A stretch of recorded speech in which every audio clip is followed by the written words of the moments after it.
Okay, hello everybody. Today's date is 8/21/2021. I'm sorry, it's 8/22/2021.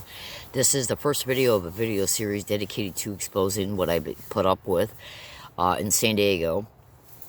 Okay, at wooded areas as a direct result of me being a continued gang stalking victim. So what I'm going to do in this video is in this video series, is I'm literally going to expose to you this 6 satanic shit. And please excuse my language because I usually don't swear. That I have been forced to endure at wooded areas, every wooded area I've been to in San Diego since August 8, 2011. This crime intentionally made me homeless from 4 apartments in Michigan and 1 in Tennessee. Most of my exposures are geared and steered to expose what I have endured since the open gang stalking started happening to me in 2002 in Michigan.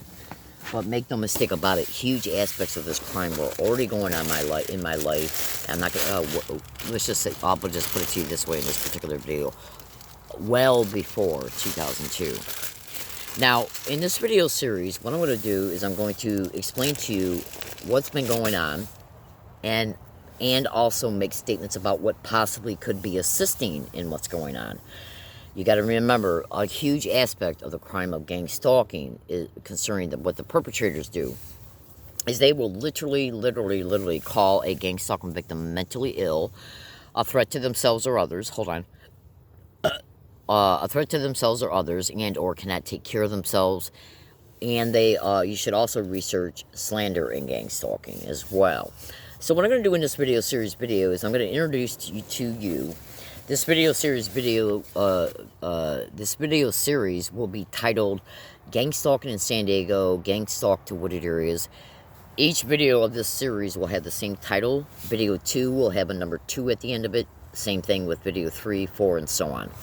So some of my videos are not titled right away when I put my videos in YouTube channels because of time constraints.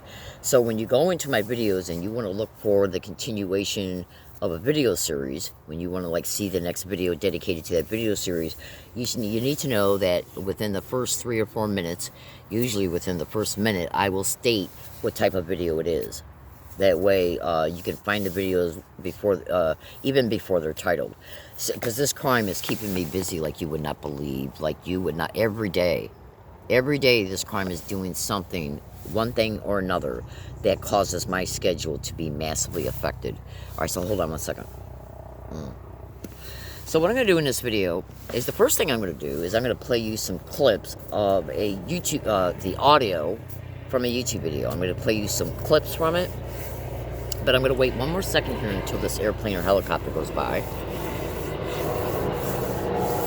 And if you don't know anything about gang stalking, then you're not going to initially understand this. You're not going to be able to see all of what I'm stating with your mind's eye in this particular video.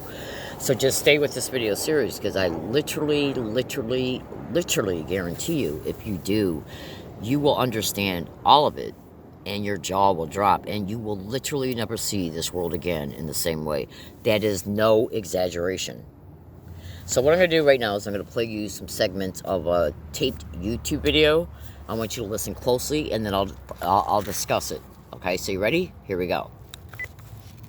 Oh, hold on. Can they not also just use the Gwen Towers for national coverage, or the grid for regional or local coverage? They can introduce any frequency they want into the grid. It goes right into the home or the office or the location of the individual, and emanates and radiates from the wiring in the house. That's another possible platform, isn't it?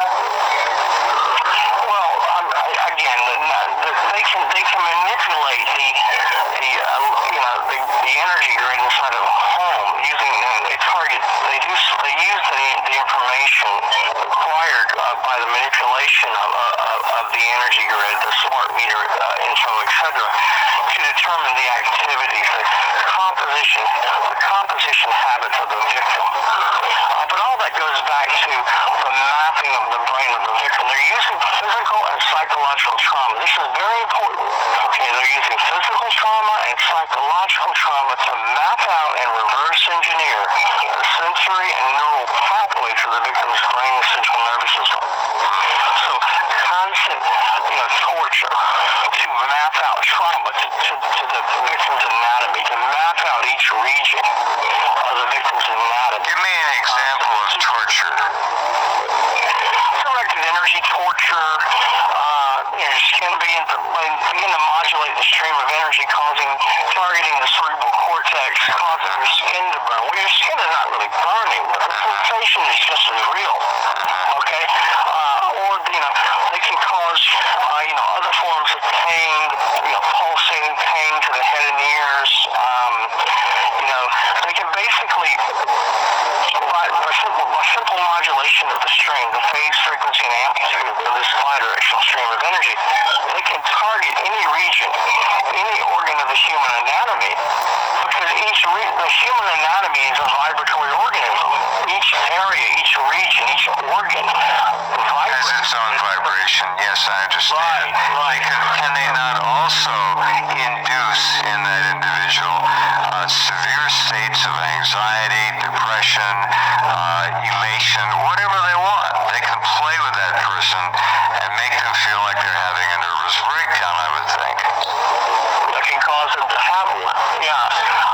But all of that is part of their tactics designed to use trauma, physical and psychological trauma, to map out the sensory and neural pathways of the victim's brain and central nervous system, because they're trying to achieve one thing, essentially. They're trying to reverse engineer the will, intellect, and emotion of the victim. In order to do that, the victim must play the game. The technology is based off of a lot of different things. One of the main tactics, one of the main processes they're using is the hypergame theory. If you understand... Say that again, please.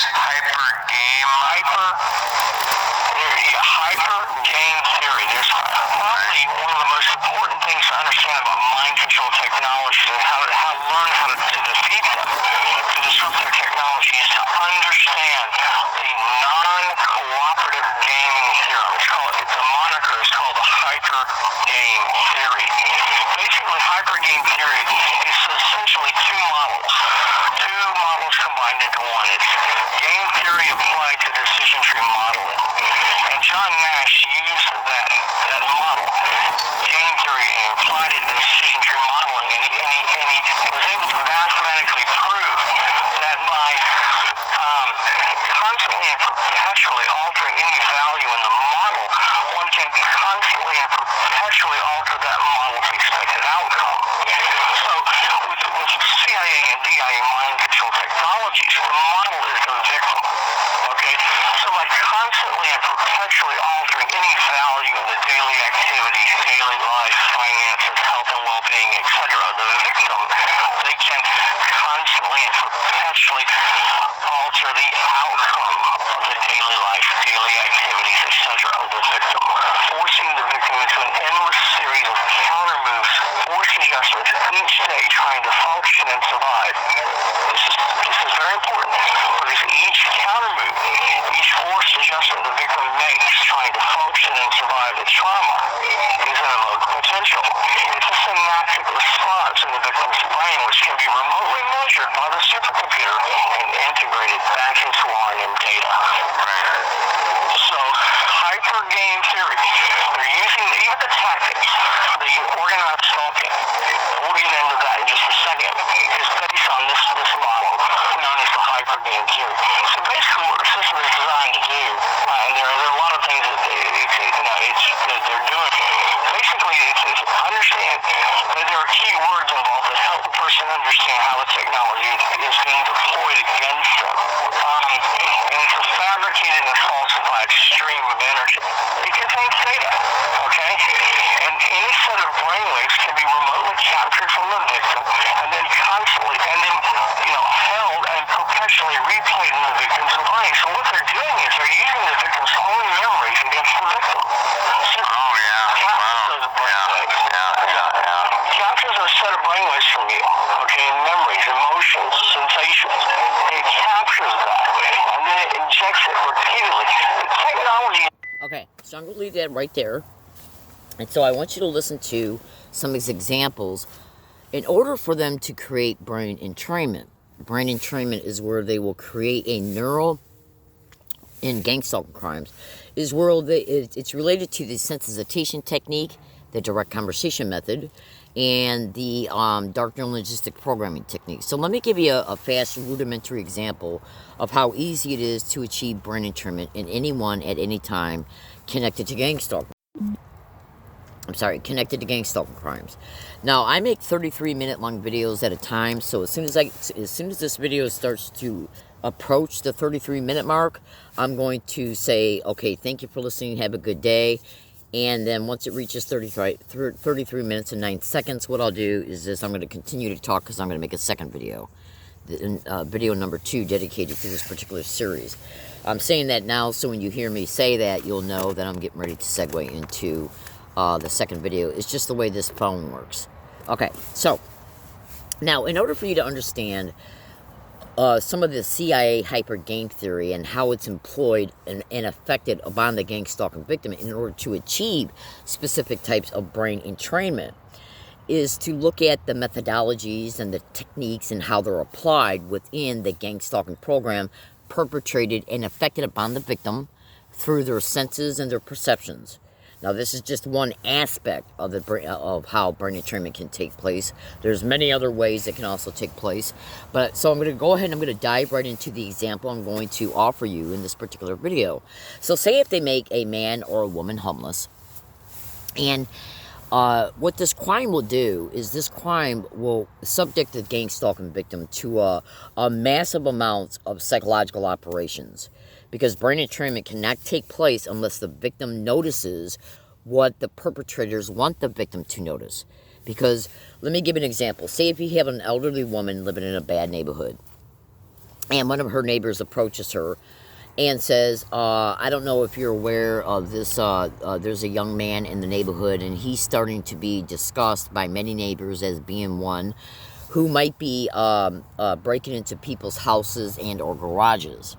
Now, she's living in a bad neighborhood. The neighbor who is telling her this has been her neighbor for a long time. She's never had any problems with him or any other neighbors.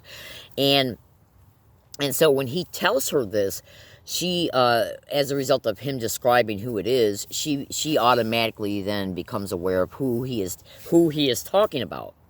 Now, so you're going to understand this in a minute, so bear with me. So say if you got a guy that walks in a neighborhood who might even live in the surrounding neighborhood or in the immediate neighborhood that this woman is living in, and the neighbor approaches her and says, this particular guy is being widely suspected to be breaking into homes and garages in the neighborhood. Now, as soon as he tells her in a way to where she's going to understand who he is talking about pertaining to the guy, right? So say then after she hears this, 2, 3, 4 days later, she sees that guy walking by her kitchen window as she's doing dishes, right? So as soon as she sees him, the memory of what her neighbor told her is going to get excited. And then, so what's going to happen is that her attention is going to become immediately aroused. Fear is going to be marginally induced because she's an older woman. She's by herself. She's in a bad neighborhood. The guy's walking right by her house. And you got to remember, as soon as she sees him, it's going to stimulate that memory of what she's been told about him. And so her brain is going to go into an instant arousal state. Her attention is going to be instantly stimulated. And she's going to even watch him as he continues to walk down the sidewalk to make sure that he doesn't come on her property. 3 days later, the same neighbor comes over and says, the neighbor right behind this old woman's house got burglarized the next day, the day after she saw him. And so she saw him go in that direction, right? So then 5 days later, she sees him again when she's doing her dishes through her kitchen window, okay? Then that night, she starts hearing noises outside of her back door. Okay, and so then she starts to, as soon as she hears that noise, that memory is also stimulated because she has just been told 2 times about this guy, and the second time she was told about him, it had to do with a home being burglarized that was right behind hers 3 days after she saw him going in that direction. Now, the reason why I stated this to you is because whenever a person is become aware of something that has to do with danger, especially if you're already a vulnerable citizen like senior citizens are, okay, and or single mothers or whatever. As soon as you become aware of something that has to do with danger, you can also remember her environment is playing a role in this as well, because she lives in a bad neighborhood. Okay, so she's heard things over the years about violence and people's homes being broken into, and probably many other things over the years. So this woman is already kind of living in a hyper vigilant, somewhat hyper vigilant state, anyways.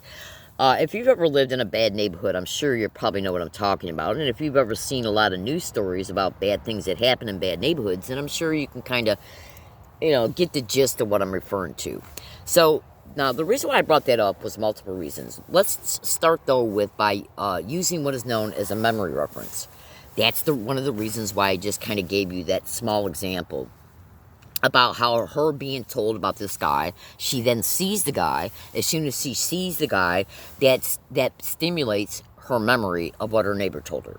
Because that's the way that the brain stores information. The brain... the right brain of this is in every human being's right brain. Your right brain is dedicated, it's got many functions and features, and one of them is dedicated to assessing danger, assessing your environment for the sake of danger and threat assessment. Oh, absolutely. This is why when you're in a grocery store and if you hear a baby scream, your head will immediately turn out of concern for that baby. This is why when you hear a car accident that suddenly goes on behind you, you immediately jump. Okay? This is why when you hear a man or a woman or a kid scream anywhere, you're going to immediately turn your head. Because our right brain has been programmed to know what types of sounds are dedicated to danger. If you were out and about in a community and somebody screamed, "Oh my God," your right brain would hear that and instinctively nudge your left brain, which is responsible for conscious awareness. The right brain is unconscious awareness, the left brain is conscious awareness. So if you were walking down the street, maybe standing at a bus stop, and then all of a sudden you hear a bang, and then you hear, "Oh my God," your right brain is going to assess that and immediately recognize it to be something that's more than likely associated with danger. That's the way our right brains are literally programmed through evolution. Because back throughout the evolutionary years of the human beings' lives, over generations, because we were basically, our ancestors were hunters and gatherers. Well, back in the day, you had to be very careful of when you were out hunting, because you could get eaten by a bear or whatever else if you weren't. And so through evolution, our brains were hardwired to always be in constant unconscious awareness of your environment. Now, make no mistake about it, these sick, filthy whores who host this crime know all of it, and they take advantage of it every way they can, and incorporate this understanding within the program of gang stalking. Because you got to remember, brain entrainment is one of the biggest sub-motivations of this crime. And once it's been, achieved, it's then monopolized on for slavery.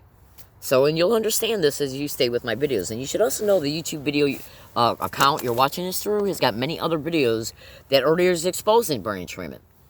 So, once this old lady sees the kid walk by her house, instantly that information, that memory reference comes instantly back into her mind about what she was told by the neighbor. And then when the neighbor told her, after he went and talked to her again, that the house right behind hers got burglarized 2-3 days after she saw him, that act is now a memory reference to that individual, the one who is accused of breaking into the homes. So I think you are starting to understand that our brain will store information when it comes to danger. When it comes to, that's one of the biggest features. In fact, the red flag, if you've ever heard that term, like, I was told something by my neighbor, and all of a sudden that kind of lit up red flags in my mind about the person or subject matter that I was being told.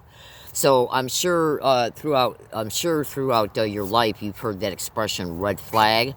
It's red flag warning, and that is another function and feature of the right brain. And your right brain is absolutely dedicated to your unconscious awareness. It's dedicated to listening for any and everything that is in your environment. Okay, and if it then deciphers anything to be possibly threatening, it will nudge the conscious mind to that information, and then the conscious mind will take over and deliberate it. Now, the perpetrators of gang stalking know all of this. They know all this down to the most minute detail and use it in this crime, which you're about ready to hear. So check this out.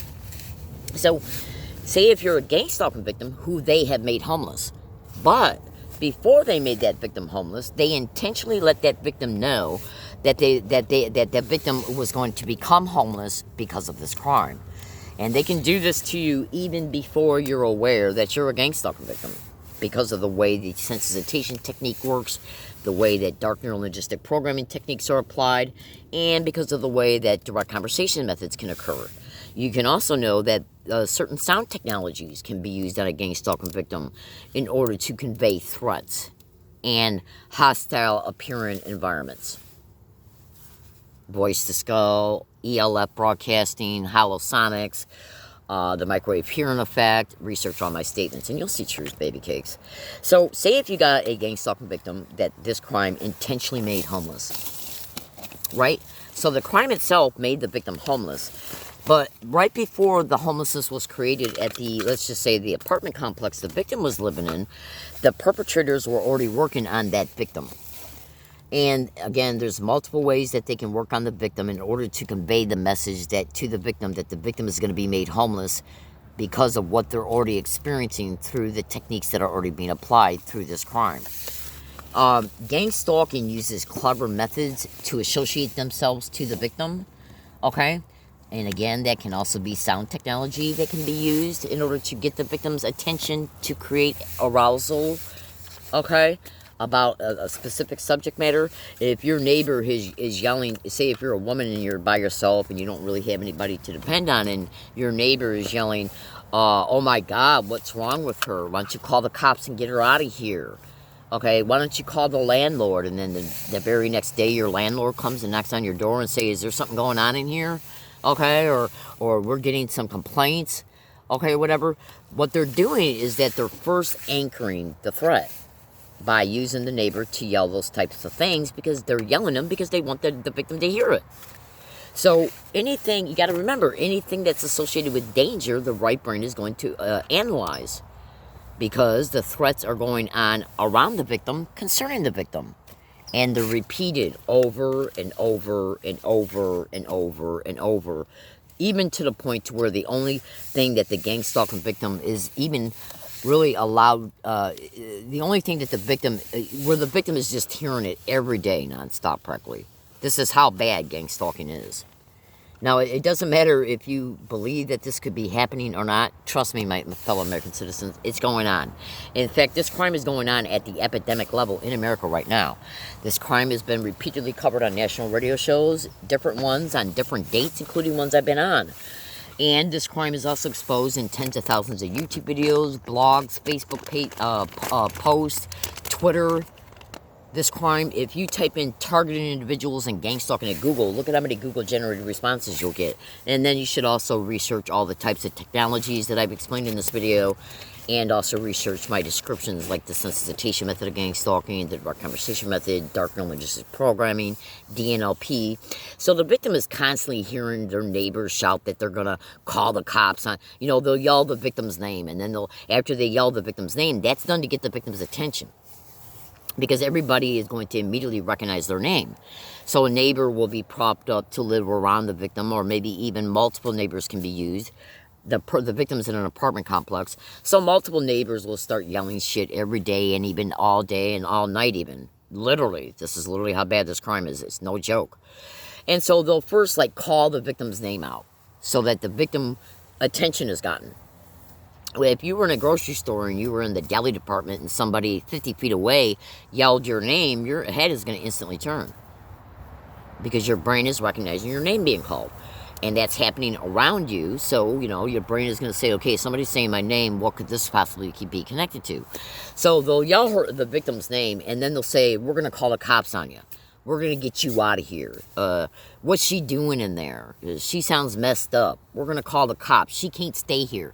And then they'll just repeat the same shit over and over and over and over and over again, all day, even at night, all day the next day, and so on. Now, what this is doing is that this is creating a lot of psychological disorientation in the victim, because the victim can't understand why their neighbors are acting all screwed up. on not just in what they're saying, but how often they're saying and doing it. I mean, it's totally outside the realm of normalcy.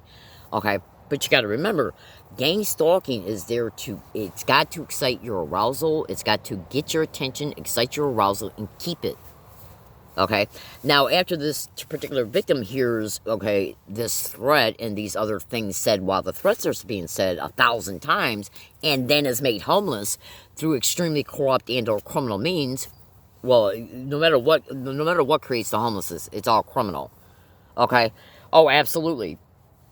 So when they make that victim homeless, the crime itself will let the victim know that whatever caused the victim to be made homeless was done by and through them. Like, say, if they steal the rent out of the mail. Right after the victim becomes aware that the rent was stolen out of the mail and is trying to fix the problem, the neighbors will start yelling, see, I told you, we get her out of here. Okay? And then as the victim realizes that that rent is not going to be found, and now the landlord is expecting that rent to be paid over again, they'll make commentaries on that. The neighbors will. Now, this particular technique is called anchoring. The threat to create the homelessness, followed up then eventually by an act that leads the victim to be homeless. And while all this is going on, even when the victim is moving out, they'll yell shit. The neighbors will yell shit. Aha, we told you we'd get you out of here. Aha. Repeat the victim's name. Repeat identical words and phrases, identical statements. Mocking the victim as the victim is forced to be homeless now because of what was done through the crime that then did affect the homelessness. A staged event at the apartment complex where the victim was then blamed for it, and the landlord played their role and evicted the victim. So I think we're starting to see the lengths and depths that this crime will go to, because this crime will literally go to any length in order to anchor, to make sure that the victim becomes unconsciously aware, the right hemisphere, and consciously aware that any and all things that the crime is doing to the victim, they got to make sure that the victim knows it's being done by and through the program itself, and what is being done to this victim is part of the program. It's called anchoring.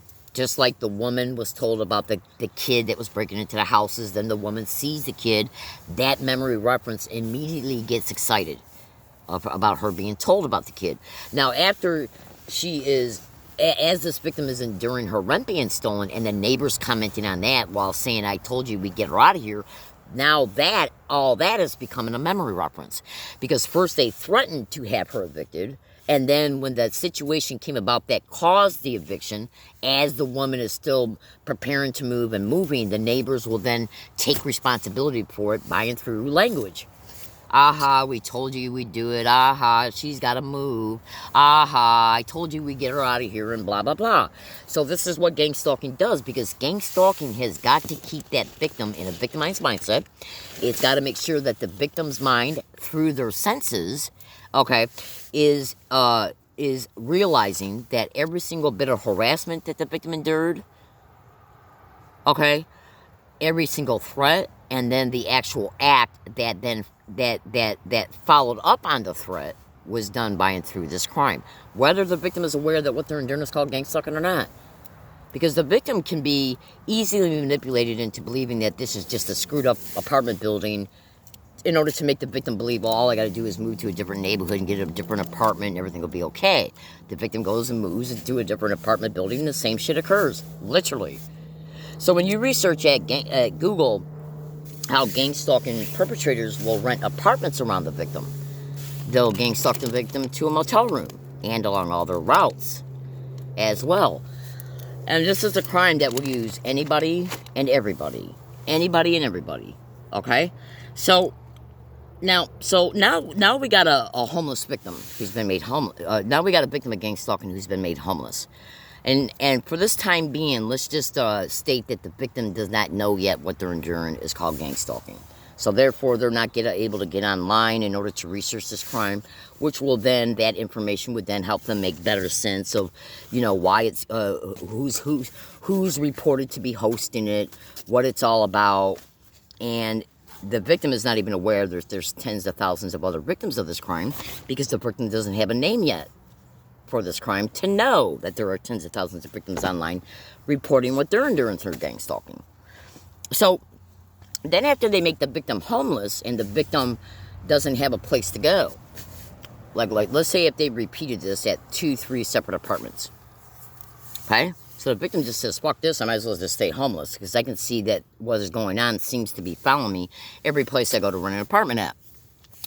So the victim just ends up saying, fuck this, I'll just stay homeless because there's no sense in me going through thousands and thousands of dollars to getting an apartment, getting what you need to cook and sleep and bathroom stuff and everything else, just to lose it all again.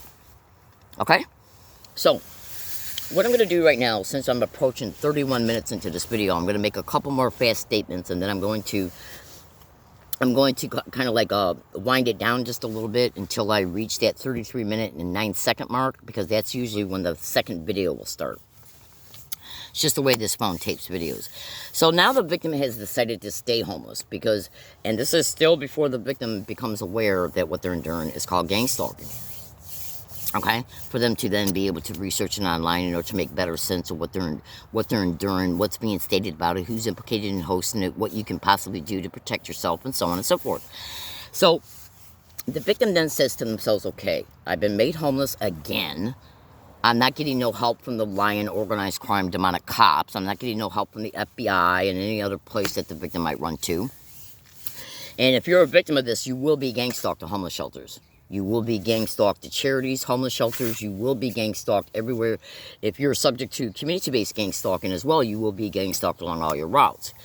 So I wanted to state this to you because when I start the second video, which I will be doing here in less than a minute and a half, what I'm going to do is I'm going to segue and continue this story.